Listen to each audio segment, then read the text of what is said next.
apart from cancer, I'm perfectly healthy and intend to stay that way. And with us today is Diana Bruno. We've known each other for a little while. Diana is a longtime Westmount resident. Some of her favorite places in Westmount are the YMCA, Westmount Park, Murray Hill Park, Summit Woods. I think that already gives you a hint that Diana is very active. She's a graduate of McGill and Concordia Universities, taught at ITHQ, the Institut de Tourisme et d'Hôtellerie du Québec, and before that, also taught at McGill, Concordia, and the Université de Montréal. She also taught in China and in Vietnam. And her legacy project at the ITHQ was a culinary dictionary, which we'll talk about a little bit in a second. So before I officially welcome Diana, I just wanted to let you know we are recording today's discussion. It may go on the YouTube page of the library for people who could not be here today, or for you if you'd like to consult it again. We will record the question period at the end, but should anyone have a question that they don't want included in the YouTube video, you can come see me afterwards and we'll make sure that that's excluded. So, yeah. So, you did forget one. Can you hear me, everyone? Yeah. Okay. So, Daniel, you forgot a really important part of Westmount for me, which is the Westmount Library. Oh, yeah. I hope part of it is because I'm there. It wasn't the same before you showed up. Well, can we all welcome Diana, please?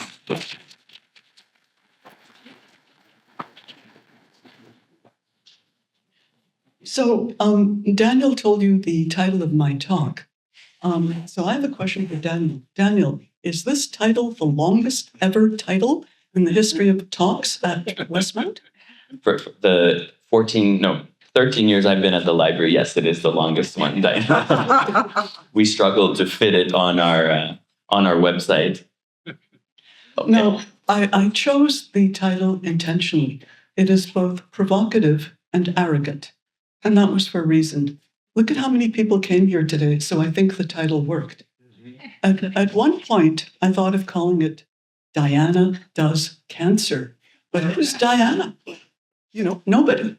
So at least you're here. What am I going to talk about next? Well, I guess, Diana, my questions are on this side, but... Actually, I'm going to preempt you. Go ahead. So Daniel and I are going to have fun today, and I hope you guys have fun too, hearing my story. The description of the talk says Diana Bruno is going to talk about whether it's easier the second time around. Higher? Okay. Closest to the mic.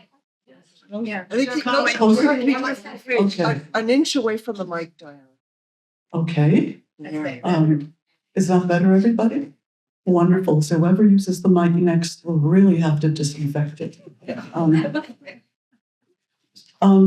Right. So the part of the description was, is it easier the second time around? How I learned to become fluent in Medicalese and how I'm trying to get my active life back.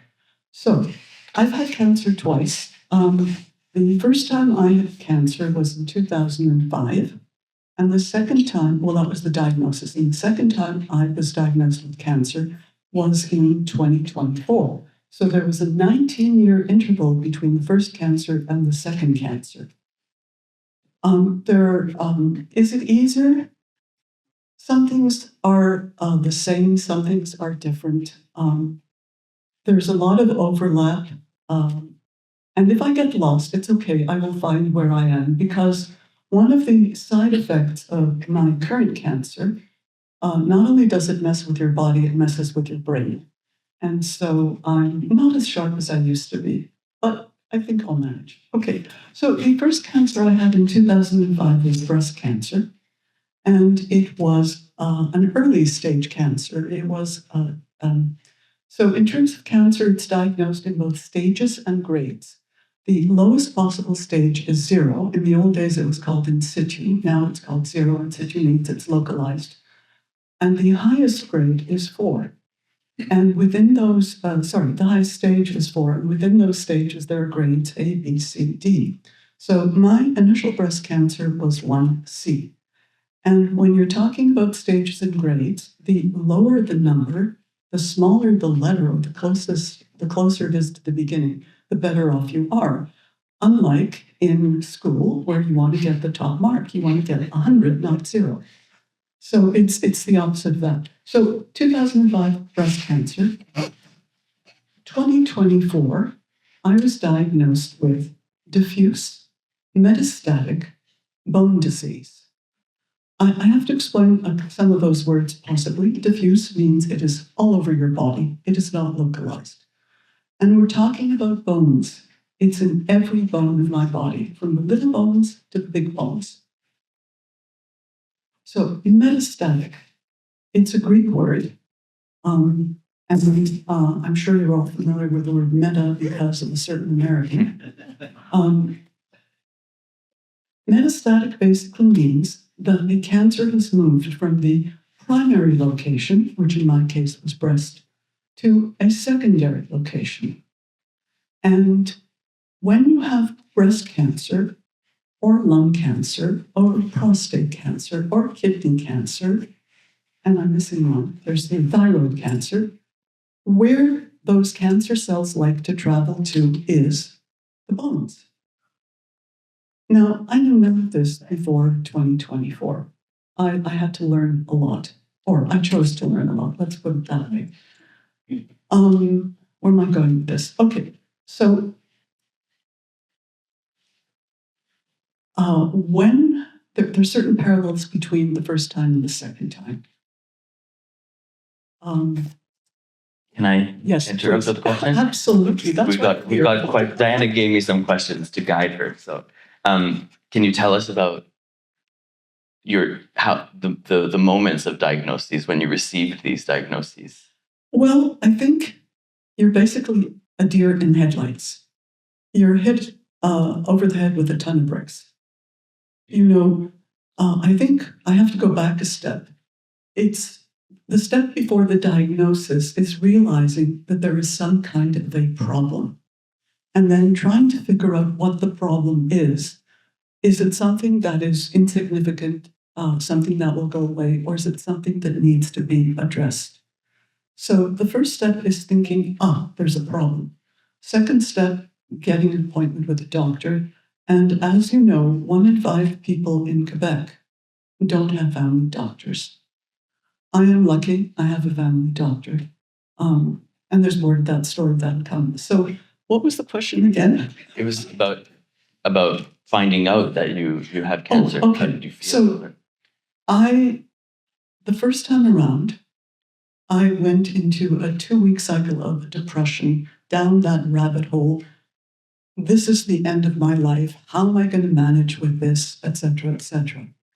Now, I should say that the first time I had cancer, so that was 19 years ago or 20 years ago at this point in 2005. If you were to consider me as a piece of furniture, I would have been classified as antique. Sorry, vintage, excuse me, vintage. But in 2024, when I got my second cancer diagnosis, I graduated from vintage to antique. So there is that difference, and with antiqueness comes a certain amount of wisdom, I hope. We'll find out. So my reaction in both cases is like being hit over the head with a ton of bricks, deer in headlights, not knowing what was happening. And the second time was different because after I had been treated for the first cancer, I thought, this is done and dusted. That's it. It's my past. I never expected to get another cancer. And on February the 4th is World Cancer Day. And at the Cedars Cancer Center, they had a bunch of people talking, including the man over there, Jeff Shannon, who I'll introduce. He is the head of the Cedars Cancer Foundation. And I learned something. It seems as if many people who've had cancer once live in FCR, fear of cancer recurrence. So one of the topics I wanted to talk about today is ignorance is bliss. I had no idea that you were supposed to be afraid that cancer would come back. So there's a happy point of not knowing what's coming down the road. But ignorance is not always bliss, and there'll be some stories about that a little bit later. Does that answer the question, Danny? I think so. Have I left anything out? Well, I mean, I don't know. I am not in your brain, but from what we've talked about, I think we're on track. Do you want to tell us about the treatments you underwent both times and a little bit of that story? So I do and I don't. Let me get there in a moment. If I can read. What was your question? Sorry, I get distracted. Just about the journey of treatment, which treatments and The journey how of that treatment. how that affected you. Well, before I go there, I want to give you some statistics. And now it's a light issue between the microphone and the light. Actually, you're going to ask me another question. Why am I doing this talk? Okay. So I have another question for you, Diana. Why have you decided to give this talk? This is cancer is a very personal, sometimes a very personal conversation. Not everyone wants to talk about it. So why have you chosen to share this today? Thank you, François. Do you want me to hold it? No, it's okay. That's brilliant idea. So why am I doing this today? I've been keeping in touch with various people, friends, family, acquaintances through various means. And when they've heard about how I've been dealing with cancer, they said, "Oh, that's inspiring. You're a role model." Okay, you say so. I gotta believe you. And I thought that maybe that my approach would be helpful to other people. And that's why I'm doing this talk. And you'll tell me afterwards if you've got anything out of it, except for a few laughs, other than a few laughs. Okay. So there's another reason why I'm doing this. There was a time when if you said the word cancer, people would run away from you. Some people thought it was a virus and you could catch it just from being next to people. Cancer is a very stigmatized disease, or was, and it's a taboo subject.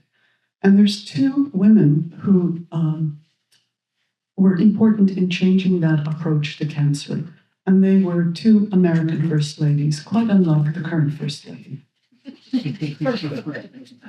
In 1974, Betty Ford got cancer. And in 1987, Nancy Reagan got cancer. And both of them felt it was very important to share that information with the American public in an effort to destigmatize the disease and to make it normalized. And I think that's really important. And over time, I think more and more people are comfortable saying that they have cancer. So for me, it's no big deal. It's the big C. And later on, a whole bunch of celebrities got into the act. I'm sure you've heard of someone called Angelina Jolie. And in 2013, she went very public, and of course, because of who she is, people listen to her. Number one, she's good at what she does. Number two, she's drop dead gorgeous. I should say there are different kinds of breast cancer. And her breast cancer was genetic, and she opted for bilateral radical mastectomy. And at that point in time, conventional wisdom for breast cancer surgeons was you do as little surgery as possible. You try to save the breast. You don't go for radical mastectomy. And because she was an influencer, though in those days I don't think they used the term influencer, a lot of women who presented with a similar disease said, well, if Angelina's doing it, I should do it too. And of course, it was anathema to most surgeons who had gone for life preserving or breast preserving surgical procedures. So that's another reason I'm doing this, again, to help the destigmatization of cancer. I want to give you you some statistics about cancer and breast cancer because clearly I'm not the only one who's dealing with this, and sadly there will be many more people down the road. So cancer in Canada. 2 in 5 people in Canada, or 20%, are expected to be diagnosed with cancer in their lifetime. And approximately 1 in 4, or 25%, is expected to die of the disease. It is the leading cause of death in Canada. And there is a correlation between age and cancer. 9 in 10 cancer cases are diagnosed in people who are older than 50. And looking around in this room, I would say that all of you are over 50. Maybe there's one person who isn't. I don't know. Okay, that's cancer in general. What about breast cancer in Canada? Sorry, I want you to be able to see. So the statistic for that hasn't changed very much. In 2005, it was 1 in 8. Here we are in 2025. It is still 1 in 8 women will be diagnosed with some form of breast cancer. And breast cancer cases represent 25% of all cancer cases. So it's pretty important. And of the women who are diagnosed with breast cancer, oops, I lost the light. I'm sure there's a way to figure it out. Thank you. 1 in 34 women who get breast cancer will die of it. And it's estimated that breast cancer deaths represent 13% of all deaths. These are statistics that make you think. So while I have diffuse metastatic bone disease, it's really breast cancer cells who decided they were bored with my one breast and decided to migrate to the various parts of my body, and the privileged location is or are bones. So it's called metastatic bone disease, but it's also called metastatic breast disease. And bone is the most common site for metastatic breast cancer. 1 in 3, this is a statistic from 2015, and my statistics will be over pretty soon. We'll get to more fun stuff later, okay? In 2015, 1 in 3 women diagnosed with breast cancer will eventually develop metastatic disease. Whoopee.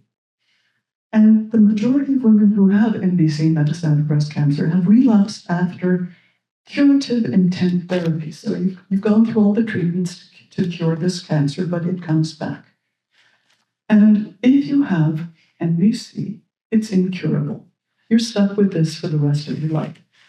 The good news is that that kind of cancer is treated as a chronic disease. Well, is it good news? Is it bad news? You're going to be dealing with this for the rest of your life. But there is, I like to read. I like to explore the web and Google on reliable sites. So I did find a very interesting piece of information. In general, patients with a long interval between early breast cancer diagnosis, which I think if you are at stage 1C is early, could be wrong. By the way, I'm not a medical doctor. I have absolutely no medical training. And if anything I say is incorrect and there's a medical professional in the house, at the end, please correct me. So patients with a long interval between early breast cancer diagnosis and metastatic relapse, they tend to live longer than those with shorter disease-free intervals. So I think 19 years is a pretty good stretch. What about survival? Well, my oncologist has been giving the treatment I'm on to patients for 7 years, and they're still around. And he claims, but he hasn't given me evidence, despite my many requests to get it, that these people are doing well. What does that mean? I would like to know, and he hasn't answered me yet. I feel like it might be a good time for one of our doctor questions. And we were talking about how communication is key with doctors, and that you've had struggles with Yes. with this. Is that right? Yes. Oh, there's a hand up. Chris. Could you hold that light down? Sorry, thank you. No, thank you. And any other requests like that, let me know. It's my struggle between not being able to see. Yeah. You're not reading. Perfect. Thank you. My pleasure. But before I answer that question, because I want to give you a hard time, Dan, do you want to ask people about cancer? Well, I think we should That's keep the it. questions Okay. we will have time for questions at the end, so you can think about your questions now. Okay, I'm going to ask a question because you didn't. So, I like this guy. I'm curious, and I would ask you to raise your hand if you or a loved one, or an acquaintance, or a colleague, or anyone else in your circle has had any kind of cancer. Let's see if the hands correspond to the statistics that I've given you.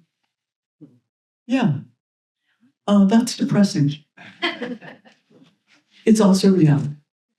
So that was my question.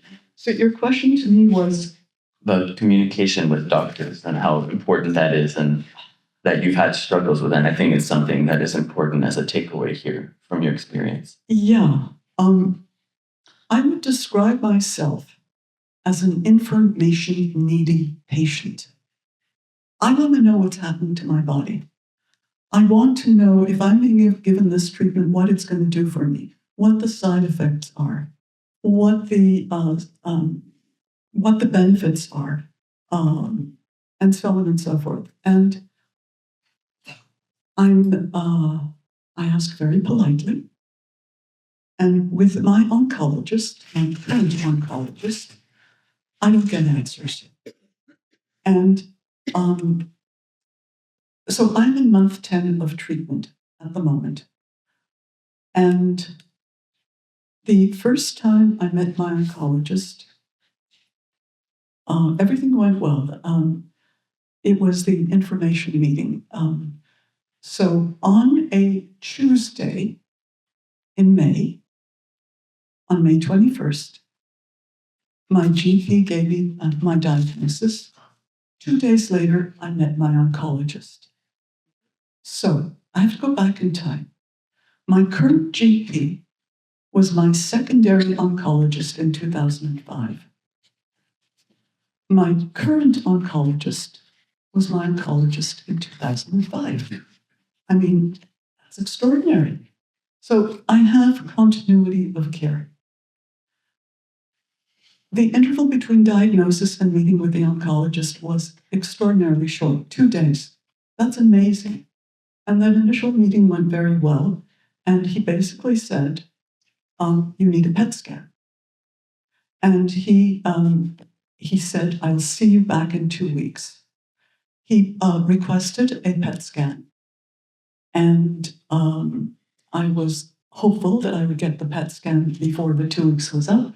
And it has to be at least a week before the appointment with the oncologist, because the radiologist or whoever it is has to read the scan, has to write the report, has to send it to the oncologist. So I like to do follow-up, and I found out what the number was. Oh, I forgot to say, my treatments in 2005 were before the Glen Hospital existed. So part of my treatments were at the Vic, and part of my treatments were at the Montreal General. Now, all my treatments are at the Glen Hospital, at the Cedars Cancer Center. And in 2005, the Cedars Cancer Center was at the Vic. So I got the phone number for the PET scan department at the NUHC.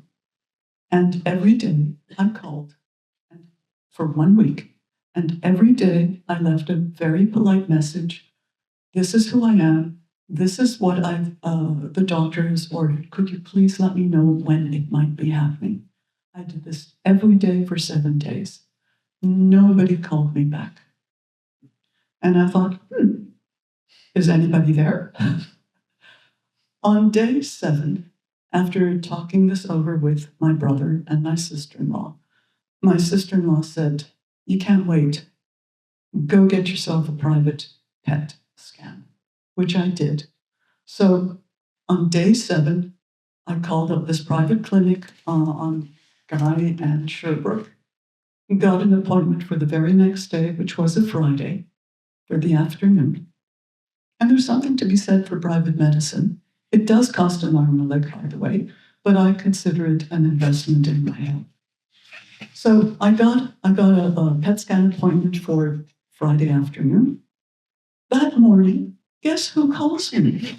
The PET scan department from the MRC, and I had a lovely long conversation with this poor, overworked PET scan administrative assistant. There's only 2 people who work in that department. They have to find appointments for 100 people a day. The demand is greater than the supply. There's only 2 women doing this, and they get yelled at and screamed at and blamed. They did not create the system. Our wonderful Quebec government created the system, and there are many failures in the system. So at the end of my conversation with her, I told her I booked a private scan. And I said, guess what? You've only got to find appointments for 99 people today. So yeah, I got the PET scan.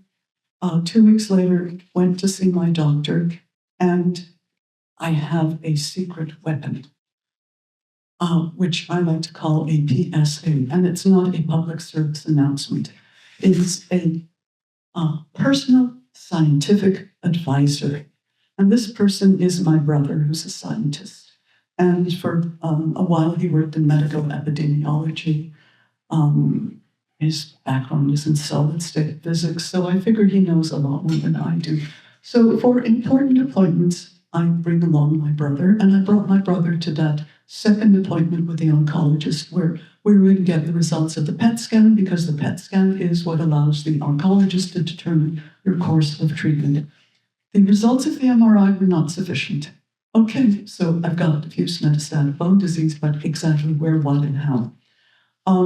If you are claustrophobic, I do not recommend going for a PET scan or an MRI. I'm pretty chill about it all. So get to the oncologist's office. I had to wait for about 2 or 3 hours to see him. And by the way, sitting is the new smoking, in case you haven't heard about that. And the amount of time you spend sitting in the doctor's office, either waiting for, or at the hospital, either waiting for tests or waiting to see the doctor, is enough to make you sick. Because being sedentary is not good for us. So I will try and keep this short because I don't want to have you sit there. So the doctor had been having one of his long days. I think it was a 12-hour day. And I don't know with which frequency doctors have very, very long days. He was exhausted. My brother and I had prepared our questions to keep them to a minimum. It was clear we were not going to get very much out of him. And I thought, okay, well, he's got the PET scan. He's had a chance to look at it. He knows precisely where which bones are affected and to what degree. Guess what? He never got the PET scan results.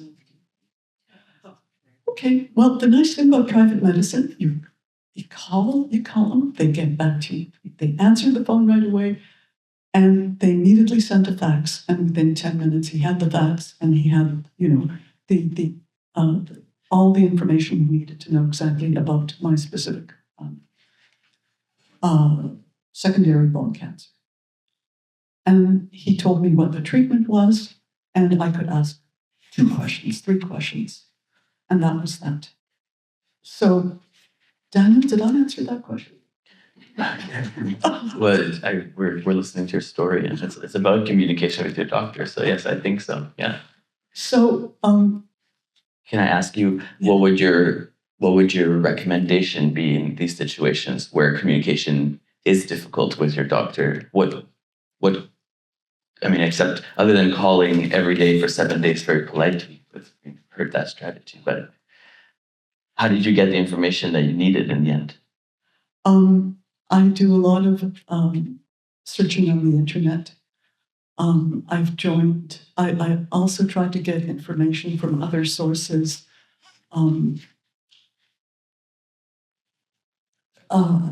There's two other things I want to tell you, and I'm trying to figure out how to answer that question, but I'll zoom forward. I think at the third or fourth appointment with the oncologist. So what happens with my treatment? You see the oncologist once a month. About an hour and a half to 2 hours before you see the oncologist, you go for a blood test. And that blood test sees how your body is reacting to the treatment. And I haven't told you what the treatment is yet, so let me talk to you about that very quickly. In my case, because the primary cancer was breast cancer, and these nasty little breast cancer cells are exploring and settling into every part of, into every bone of my body, you need to get a treatment that will slow down multiplication or division and spread of these cancer cells. So my first treatment is a medication. I take 3 pills every day for 21 days. And then I have a 1-week holiday. And the 1-week holiday is to give your immune system a chance to get back to normal. Of course, it doesn't, but it does get better. The blood test determines, how your immune system is doing. But most importantly, what they're looking for is cancer antigen 15-3, which is a tumor marker. And that is a key indicator of whether or not that medication is working.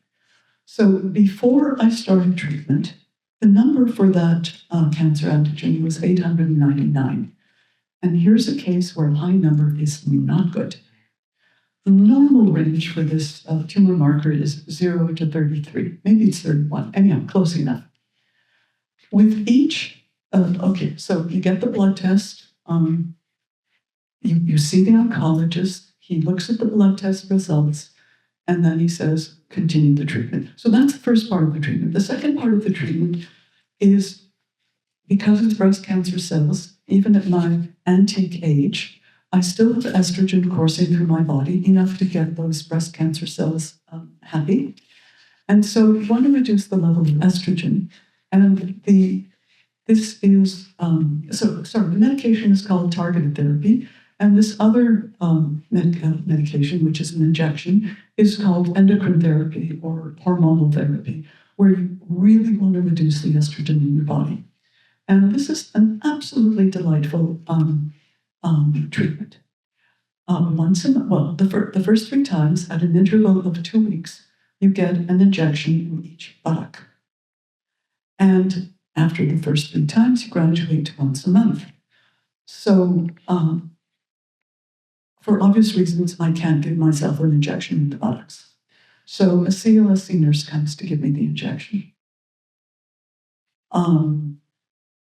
Yes, the point was the doctor. So I think in month 3, the doctor said something like, well, if you don't like my approach, why don't you get another oncologist? Okay. Well, I thought, there's too much stuff going on with all of this cancer. I need continuity. But every time I went to see him, I couldn't get answers to my questions. So I'm now engaged in the delicate dance of changing oncologists. I was supposed to have an appointment with my new oncologist this past Wednesday, but that appointment conflicted with an appointment with another doctor. And as you know, it's really hard to get appointments with doctors. The doctor I had an appointment with was a rheumatologist, and typically it takes 3 months from the request to an appointment. I got lucky because I was known to this doctor. Now, you don't want to be known to the police, but you do want to be known to doctors. So my oncologist, at my request, gave me requisition to see a rheumatologist. And the very next day, I got a phone call from the department. And I said, wow, what's going on here? Well, you're known to us. So I'm getting sidetracked again. What was it? Oh yes, changing. Right, changing oncologist. So next week, I will see my new oncologist, and I mean, my oncologist is great. He's just not the right oncologist for me with my information needs. And he was wonderful the first time around. And the treatment he's giving to me is good treatment. But I want more than just, you're going to do this, and don't ask me any questions. I feel that a patient who has knowledge is an empowered patient, and the patient can work as a partner with the doctor. And this is not the approach that my wonderful oncologist is doing. In month 2, the second time I saw my doctor, so the first time he said, you're going to take these pills, you're going to get these injections. And I thought, bingo, that's it, I'm done. And I'm going to be doing this for the rest of my life, or until science comes up with a better treatment, or the treatment stops working, or of course I start pushing up daisies. So, the third time I went to see the doctor, he basically said, if you don't like me, go find someone else. So I was trying to figure out, how do I do this? And I have a pivot nurse. Pivot nurses are wonderful people. The first time around in 2005, I also had a pivot nurse. And it's, the term is infirmière pivot. And as far as I can tell, the English expression is pivot nurse. There's also the term navigator nurse. But navigator nurses are responsible for everything apart from your medical treatment. The pivot nurse, runs interference for you for medical treatment. And anything else is, that's a pivot nurse. Everything else is the navigator nurse. So I have had many discussions with her, and I say, well, can you tell me about this? Can you tell me about that? And she says, well, you really need to ask your doctor. And we have the same conversation all the time. I say, I asked my doctor, and he won't answer. And I finally said, I would like to get another oncologist.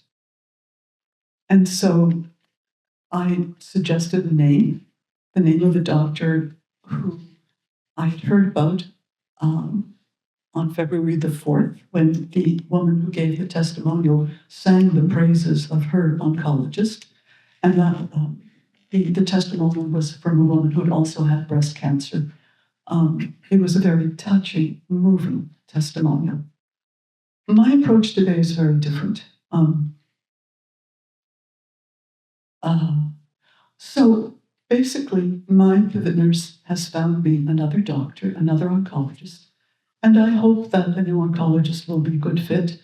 And if it isn't, well, I'll start this all over again. Yeah. And Perseverance. You're very perseverant. Maybe anal is a better word. It's all how you frame the narrative, right?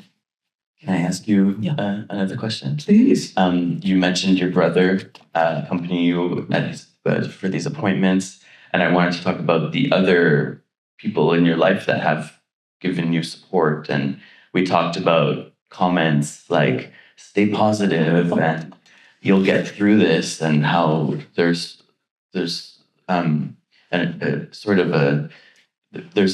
a commentary behind that rubs you the wrong way a little bit. Well, so oftentimes when people are going through life challenges, work challenges, health challenges, the prevailing advice is just stay positive. You'll get through this. Well, there's also something called toxic positivity. It really doesn't help. It comes, like so many things, from the best of intentions.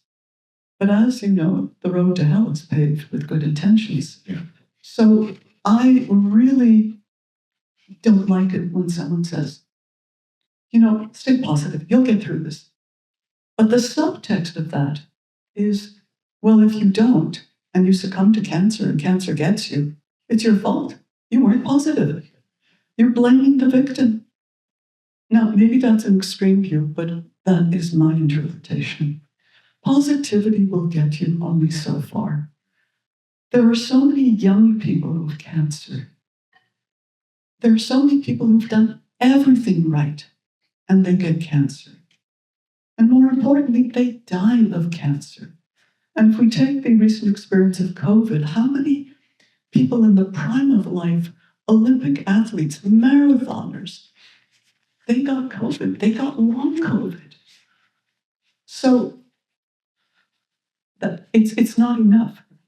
I don't know what the secret sauce is. I don't know what the magic bullet is. You do what you can, and you can't do more than that. And what you can do now, you might not be able to do tomorrow. And what you did tomorrow, I mean, it's so I like to call this the big C. I like to call it my ride on the cancer carousel. You're going up and down. I also don't like a lot of the terminology that's used with cancer. So the metaphors of cancer, it's a battle, it's a war, it's a fight. If you win it, you're a survivor, or even more awful to my way of thinking, is the term thriver. I really don't like those images. I'm riding the cancer carousel. I go up, I go down, I go up, I go down. There's music in the background sometimes, or there isn't. And I chose cancer carousel because it is alliterative, you know. Two big C's. Two big C's. God. Now, my brother, he has been a treasure as his wife, my second sister-in-law. So when you are dealing with cancer, what you need, you know, Hillary Clinton famously said, it takes a village to raise a child. Well, when you're going through cancer, you need a support community. And if you don't have one, you need to create one. And in both cases, Cancer 1, Cancer 2, I tried to create a cancer community. And when someone tells you that they have cancer, how do you respond to that? I mean, when people tell me that they have cancer, or when someone tells me, you know, my relative died, a good friend died. I mean, how do you respond to when people tell you a very dear person has died? How do you respond to, you know, help through their grief? How do you help someone or offer help to someone who's dealing with cancer? I don't have the answer to that. I know what I need, and I'm very sympathetic and empathetic to people who don't know what to say or ask. And I can tell you, I know what I needed, and some people offered, some people didn't offer.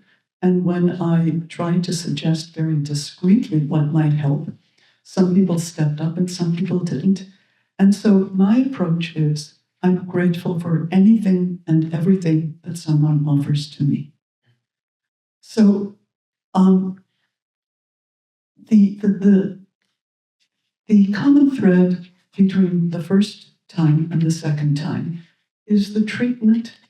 A, you're dealing with cancer. B, you're dealing with the treatment. And both of those are extremely powerful on how they act on your body. You're tired because cancer plays a number on your body. And you're tired because if a medication is going to cure you, it is powerful stuff. The first time around, I had what is known as slash, poison, burn. And I think you can figure out what those things are. So slash means you have surgery, poison, you have chemo, and burn means you have radiation. Initially, when I met my surgeon, and by the way, the interval from me discovering there was a problem to having an appointment with the surgeon was from March to August. How many months is that? 6 months, 5 months, whatever you do the math. 5 months, okay. Within a month of seeing the surgeon, I had the surgery, and at the initial appointment, he said, you're going to have surgery, you're going to have radiation. Whoopee! After the surgery, he said, you can have chemo. Oh my God. Chemo is the second big C. Chemo has a bad reputation for good reason. I was lucky. I was eligible to participate in a clinical trial. And if you are offered a clinical trial, do your research and then accept it, because that's when you get taken care of much more than if you are not part of a clinical trial. So if you accept to be part of a clinical trial, and the one I was offered had 2 arms, they were trying to test the American gold standard versus the European gold standard. The American gold standard was 4 treatments. The European was 6. I was not happy. I got into the European branch. But given what's happening down south, I'm very happy I got the European standard. Here we are 19 years later. After 10 years, I looked online to see if they had figured out which of the 2 gold standards was superior, and they still hadn't completed the research, and I never looked again. So chemo in the old days, and the 2 women who looked after the clinical trial, these wonderful women, Rosie and Josie, up at the Cedars Cancer Center. I don't know, Jeff, if you were around then. Do you remember them? Of course. And are they still around? NSABP, the NSABP Yes. is a clinical trial. Exactly. They are remarkable. They told me that when they first started working in that office, and chemo was done at the Vic, surgery was done at the Vic, the radiation was done at the General, people would be throwing up in the corridors. That's how awful the chemo was in the early days. So I had 6 treatments of chemo once every 3 weeks. And I was determined, I was never an A student, by the way, but I was determined that when it came to cancer tests, I wanted to ace everything. I wanted to meet the deadlines. A lot of people could not go to their chemo appointments because their immune system was too down. I did everything I could to have those 3 times 6, so it took place over 18 weeks. And then after that, you get a break to kind of recover, and then you do radiation. And radiation for me was 1 month of 5 treatments every day. So I think the point I'm trying to make is the treatments leave you exhausted. Chemo leaves you absolutely drained. And it does come with side effects. I lost all my hair. Cancer cells are fast-growing cells, and hair cells are very fast-growing cells. So if you're going to treat the cancer, you lose your hair. And to this day, I'm still trying to decide, is it better to have a no-hair day or a bad hair day? Now, one of the side effects of my current treatment is hair loss. So I called up the company and said, what does hair loss mean? Does it mean you lose all your hair? Does it mean your hair thins? And as you see, I like to call on people. They're useless. They want to find out all kinds of things about you, and then they say, well, we don't know. We'll consult somebody else and we'll get back to you. And they do, and they still don't know. So I'm no further ahead. So many people in this room, I think, aspire to be upwardly mobile. And the closest I've gotten to that is my upwardly mobile hairline, thanks to my current cancer treatment. My hair is thinning. Nothing I can do about that. I don't know if I'll get a look again. We'll see. We're getting closer to the end of our talk. And there's so much I haven't said. So There's one that I really want you to talk about, and it's your experience at Emerge? at Emergency. Yeah, and I'd like you to read or Yes. tell us the story, and then read us. Yeah, what you hang on, I just got to find the right one. So, about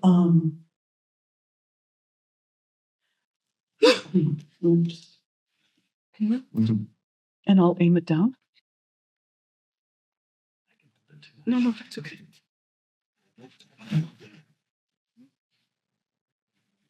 So, D-Day, or Diagnosis Day for me, was May 21st of last year.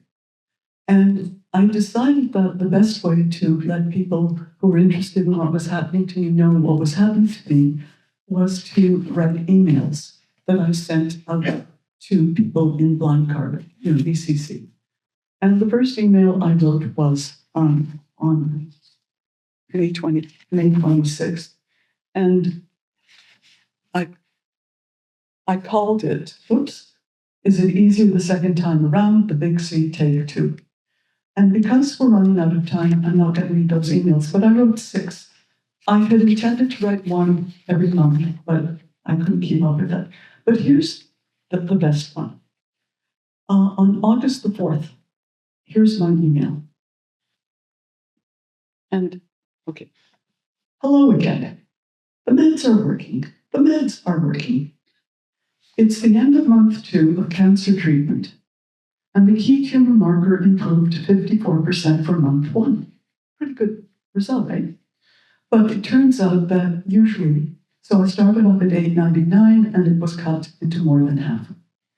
For a couple of weeks, I've been feeling stronger, more mobile, and now I can almost run up and down the house stairs and rely on a cane much less often.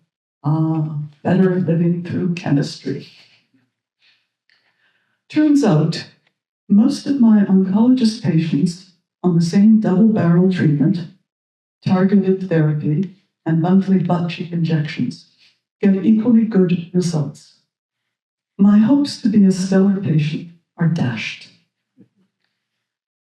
In this season of vacationing, a few days ago, I went on a 24-hour staycation at a modern, large, easily accessible, and well-located establishment.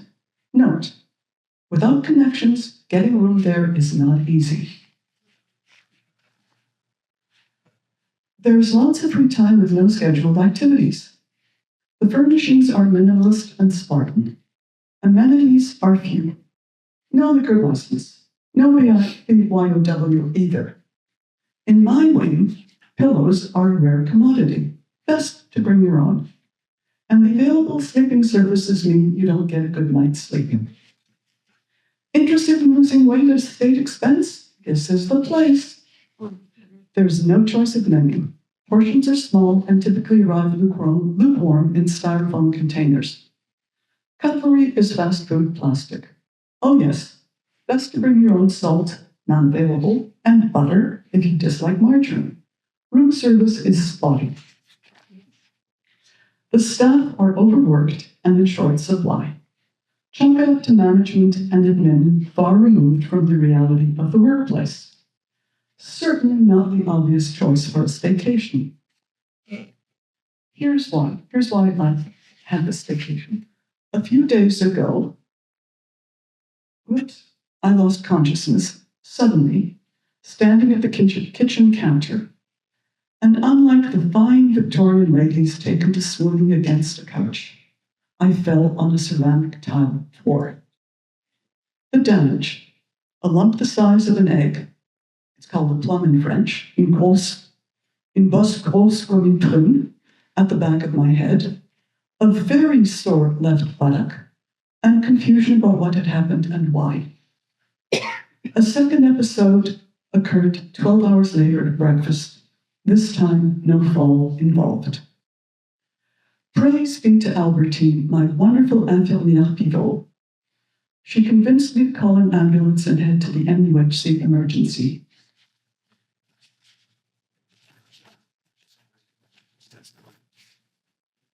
Pretty much the only game in my part of town, and checked in on me the next morning before the start of her shift.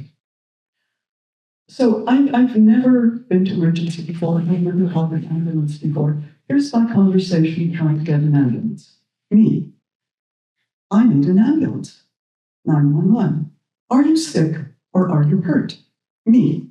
I'll explain and you tell me. 911. This is the police. I'll transfer you to the ambulance service. After 24 hours of staycation, with multi-tests, no one could tell me what caused the 2 fainting episodes, or if they're related to my cancer or cancer treatment. Coming up are a bunch of outpatient tests and more follow-up appointments. 2 bright spots. In a corridor around the corner from room 40, my private stretcher room, is the equivalent of an art gallery with stunning, large format color photographs taken in 2011-2012 of the MUHC, then under construction. The photographer, briefly a fellow member of the Montreal Camera Club, Linda Marlena Nichols Ross. And I'm a member of the Montreal Camera Club and was and still am very involved with them. And then the wonderfully professional and caring and going many extra miles emergency doctor who discharged me, Dr. Gary Lam Lee. Thank you to family, friends, and neighbors for contributing to my MAGA campaign. Make our tennis grand again. Our tennis is Diana in Greek, and my email address is artemis25, blah, blah, blah. Your support, emotional, moral, social, food, chores, rides, prayers, or any combo of these is making a huge difference to my ride on the cancer carousel. Thank you for your calls and emails, and apologies to each of you I haven't gotten back to yet. What's next? Continuing good news, I hope. Improving my photography skills, promoting my lexique français anglais de la cuisine et de la restauration, that's my dictionary. By the way, I'm still waiting for Jeff Bezos to get back to me about replacement phones and the return refund policy. Until next month, Diana.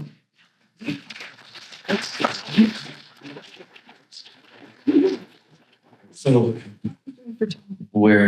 it's time to ask you about your final remarks and what would be your final message to our audience, and then we can talk about some questions. Sure. Yeah. So there's many things I wanted to say that I didn't get around to saying, and I didn't know how long this would take.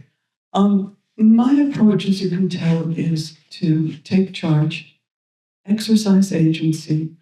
There are so many things we cannot control, but there are some things that we can. And I'll go on a slight tangent. Years ago, I heard about this. People who are burn victims, who have severe burns and end up in hospital, in order to deal with pain, they used to be given, nurses would give them morphine injections until one bright person realized if you give those patients a morphine pump and allow them to control when and how much morphine they get, they do a whole lot better. And you could say this is one tiny thing, but this one tiny thing makes a huge difference. So when you get a cancer diagnosis, it's overwhelming. You don't know what to do, but you do have agency. You have to find that agency. You have to figure out what that is. Do what you can. And so that is the takeaway. And I'm sure you've heard this expression before. It's a bit of a cliche. I only heard this expression 10 years ago. When life hands you lemons, make lemonade. There's lots of recipes for lemonade. It's not a cookie cutter approach. What works for me isn't going to work for you. But figure out your recipe for lemonade. And that's it, folks.